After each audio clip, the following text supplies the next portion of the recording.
Hello, viewers. This is Kingdom Economic Forum in collaboration with the New African Concept. We welcome you. We appreciate your comments, your suggestions, and we've received a lot of them, which we are working on. We say God bless you for that. We know all of you have the heart of this nation. Your prayers are well received. Thank you very much. Last week, we looked at democracy in perspective, using what is happening in Burkina. The president has a case study, Ibrahim Traore. We looked at what led the issues that we are seeing the youth is tilting towards benevolent dictator. And having discussed that, it's important for us to look at the implication of what is happening in Burkina Faso in Ghana. And as usual, with me in the studio is Reverend Dr. Joshua Aponsafo to do that. And once again, if questions and comments are still welcome, invite a friend to listen. This is an informative platform to help you think, to bring innovative solutions to solve problems in our dear country and Africa. What are the implications for Ghana and, for that matter, West Africa, as far as what is happening in Burkina Faso is concerned? And my question, Doc, maybe once again you are welcome. Yes, thank you very much. Could Burkina Faso's issue spill over into its neighboring countries, including Ghana? There's a question. Yeah. What lessons should Ghana learn from Burkina Faso's democratic breakdown that led to what is happening? And then, is there a risk of similar military intervention in other ECOWAS nations? These are things we want to look at and suggest solutions to make the implication a positive implication to Ghana. Yes. The floor is yours, Doc. Okay, so once again, thank you very much. And we are all warmly welcome again to today's show. I think as of last week, I think that we said that one of the reasons, or some of the reasons why there's Ibrahim, or it's called maybe the Traore effect, is really gathering wave. I think we should establish those 3 points, which would then lead us to the implications. Yeah. So that one, it is in the light of what he is doing. Yeah. And what he's doing here then becomes what is ongoing, which is not overly special, but looking at the sanctions and the limitations he has, and then the fact that he's harnessing internal resources to really drive that. So number one is what he's doing. Number two is the fact that many people have decided that he will not be a victim like the previous messiahs of Africa also fell. So there is that growing love for him, even beyond Burkina Faso, all through to the diaspora. And then we must add that the third point is the growing dissatisfaction with democracy. So these 3 points are very key. Very key. What he's doing as a person, because we've already said that democracy coup is not new. It's not new. So if he is not doing anything special, it wouldn't have gathered news. It's not new. So what he's doing is what is making the narrative a bit unique. That is one. And then two, it has shot him to those levels of the Lumumbas and co. And now because we either sat down and then allowed the Western ploy to be at work, especially with Gaddafi and then the previous people, there seemed to be a charging force that this time around, let us do all we can to rally behind him so that he doesn't fall into that victim. Into that awakening. And number 3, the growing dissatisfaction among the youth all through with democracy. Democracy has failed and is failing us. And the end result is that now we seem to be looking out for. So with these 3, I think we can now embrace the implications. So maybe the first question to start with. With these 3 solid reasons, we want to look at the implications. The implication is that could Burkina Faso's situation spill over into neighboring countries, these friends you've mentioned? Yes. Has it got any implication that will spill over in Ghana and other neighboring countries? Yes. So it is an obvious yes. Wow. Every data has 2 sides. Every data. It depends on what you are going to do with that data.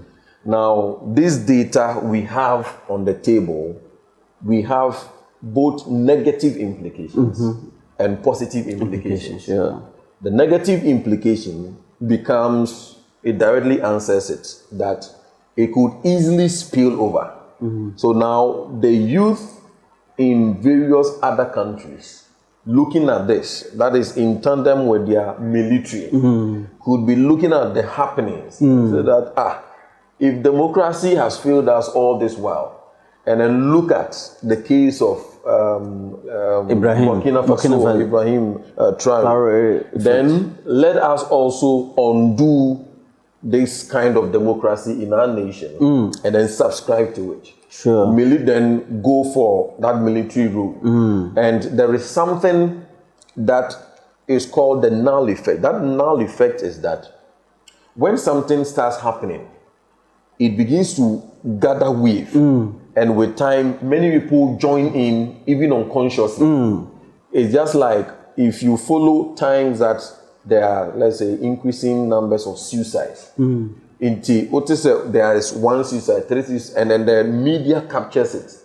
Within a short time, because already there are people who were rehearsing that thought, but for a reason or 2, they were not having the confidence at the last point.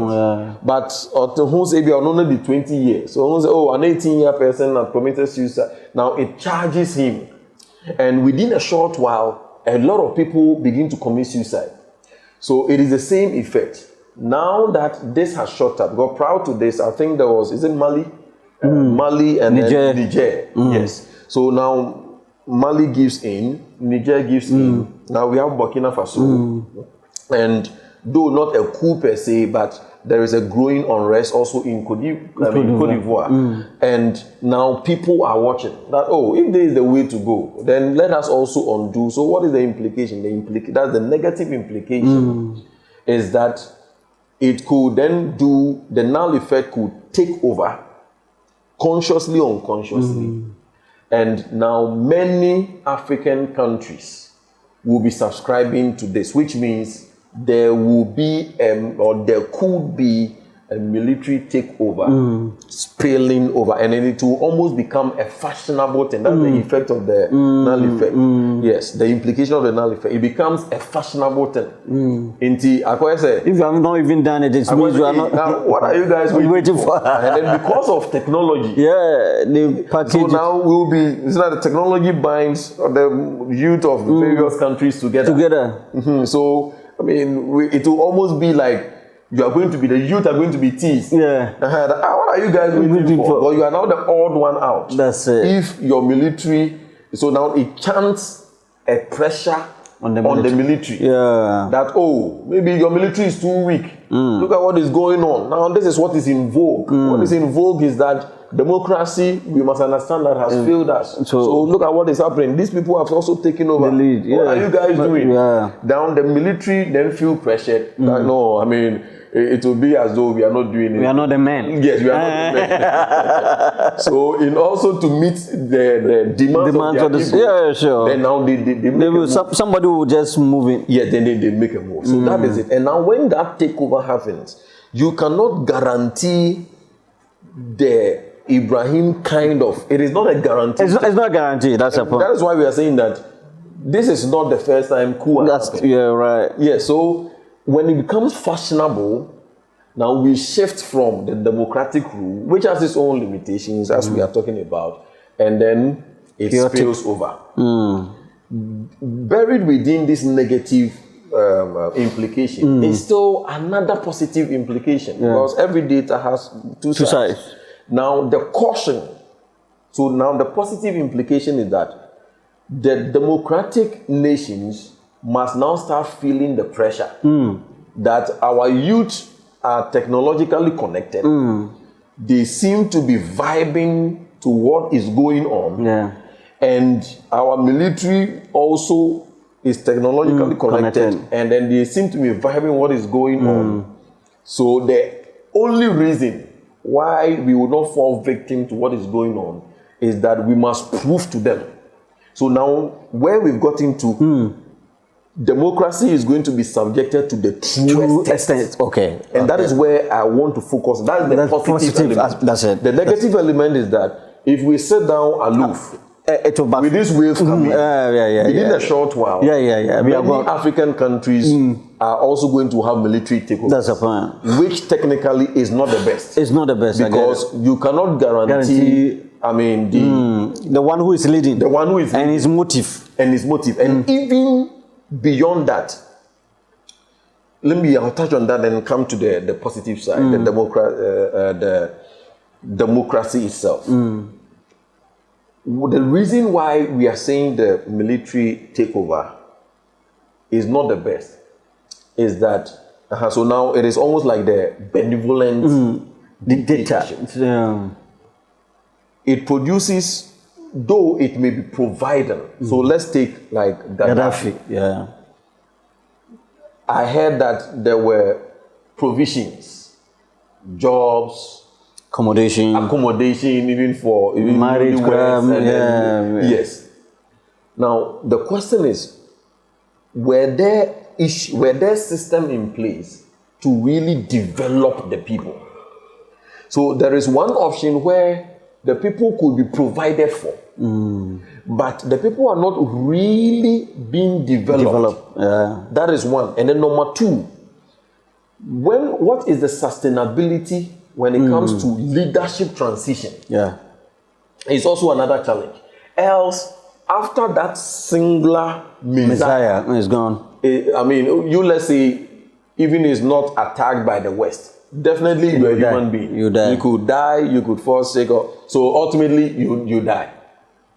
Now, when you leave the scene, what happens? Because in that posture, there is no system that guarantees transitional leadership. So no matter the goodness being provided, maybe good roles, jobs, and all that, we will also have to consider it from that other side. I get it. So back to the positive implication. The positive implication is that democracy is now going to be subjected to its truest test.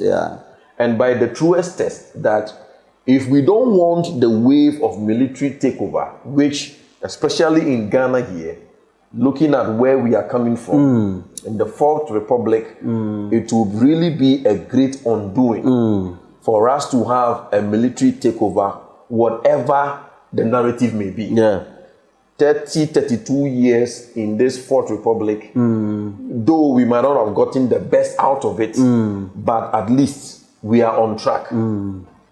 So the good thing is, it is a cautionary warning to the democratic nations that prove to us that democracy has what it takes to drive holistic transformation of the society. Prove to us that democracy has what it takes to drive holistic development. Prove to us that democracy has what it takes to perform what Ibrahim Traore is doing in Burkina Faso.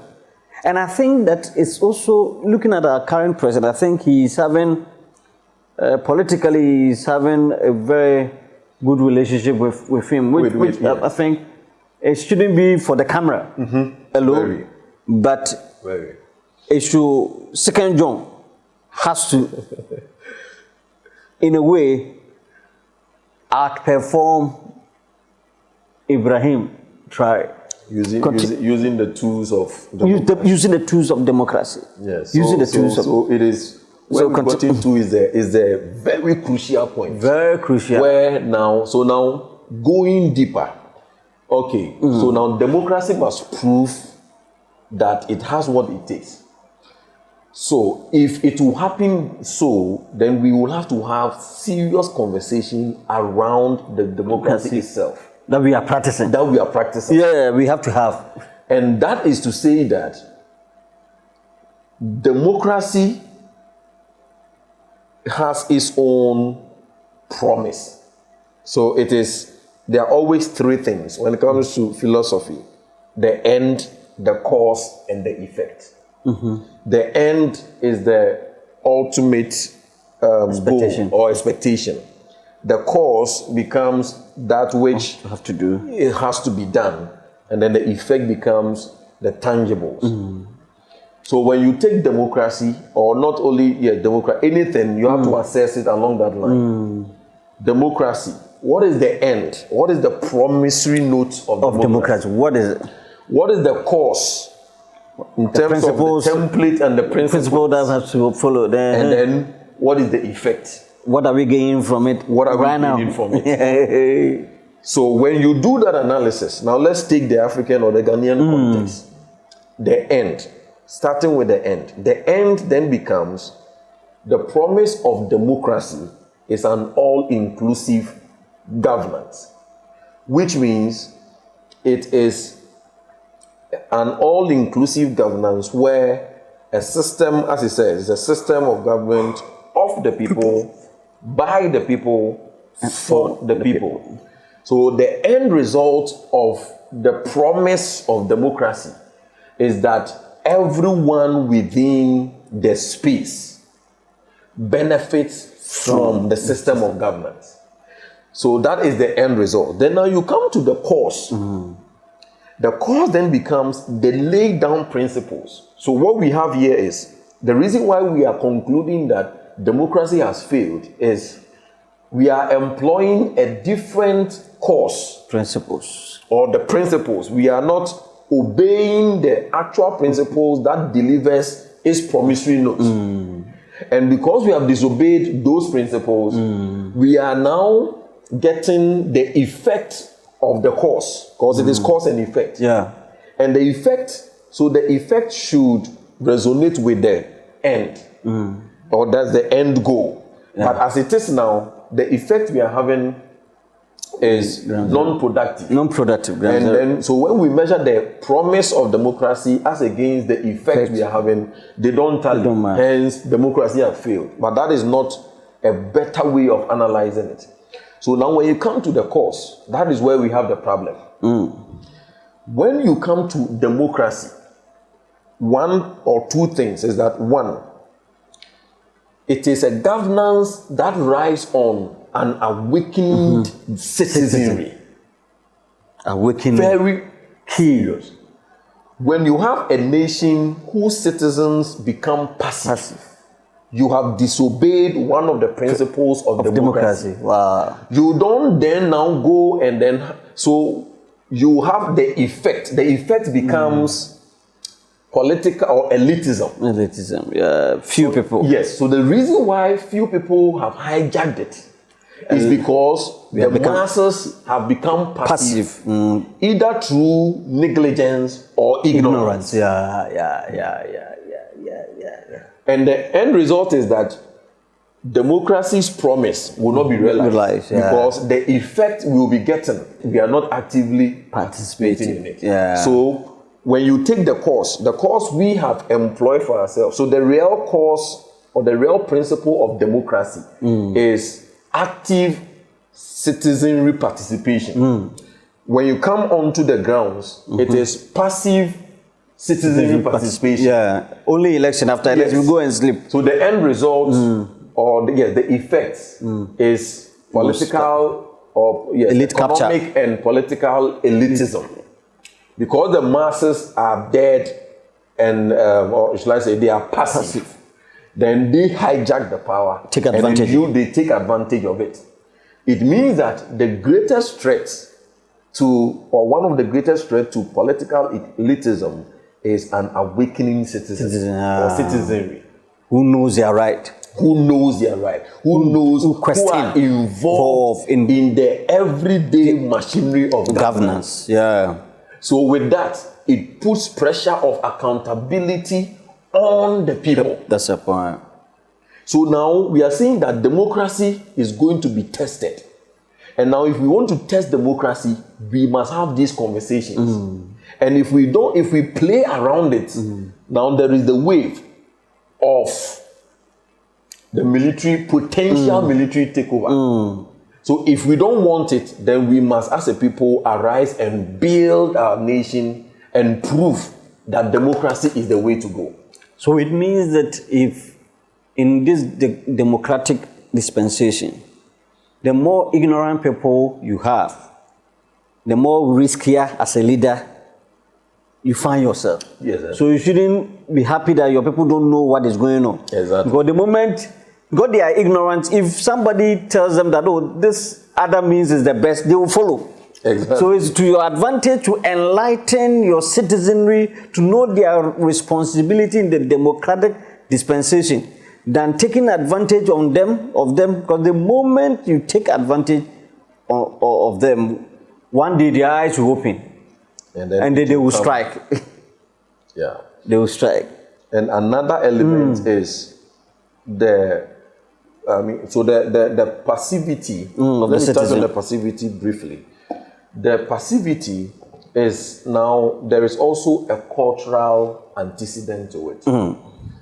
You see, we as a people, we are coming from a background where we prefer that people or the leaders will think for us. Yeah. The leaders will take the decisions for us. Okay. And then we will join the bandwagon. And the reason why we want the military kind of rule. Yeah. Because the narrative is in quote, yeah. Command him, do this, do this, do this. But that is not the best way to go. Yeah. Though you may get some kind of results. And that is why the conversations we should be having is, it connects to the cultural adjustment. And the cultural adjustment here is to imbibe new set of transformational values. Because if we have a growing sense of people, now many of the people jumping around the Traore effect and then all that, the joy is that we have somebody who is doing it for us. Sure. But when you open up the scope, and now the person has to bear responsibility, that is where the problem lies. I get it. So we want a kind where we wouldn't have to sweat so much. And that is also another thing. Democracy, the true principles of democracy, requires a reasoning population. Yeah. And so the active participation is not just it is no. Rallies here and there. It is in thinking, analysis, projections, questions. And that is what we also don't like so much. Lazy minds. Yeah. So you can have the Traore or the Gaddafi effect, which will be an embracing of our cultural disposition. You realize that 10 years down the line, we have some leaders who are doing it for us.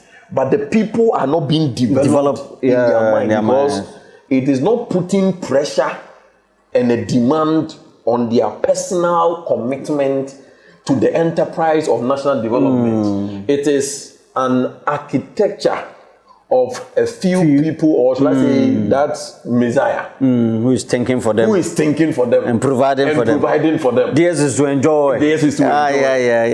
So you see the difference. Yeah. But when you come to democracy says that no, you have to think. You have to put yourself in the whole process. In the whole process. So democracy is like that. If you want the promise that I give, be responsible. Then you have to be responsible.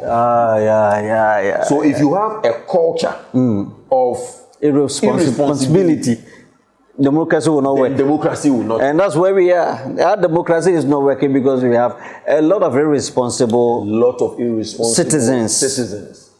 And if we rise up with responsibility, it is not possible to obey the principles of democracy and then not have the effect or the fruit being what it promised. It is garbage in, garbage out. Garbage in. But our assessment to democracy, I believe, has not been fair. Not at all. Because we are using a different template.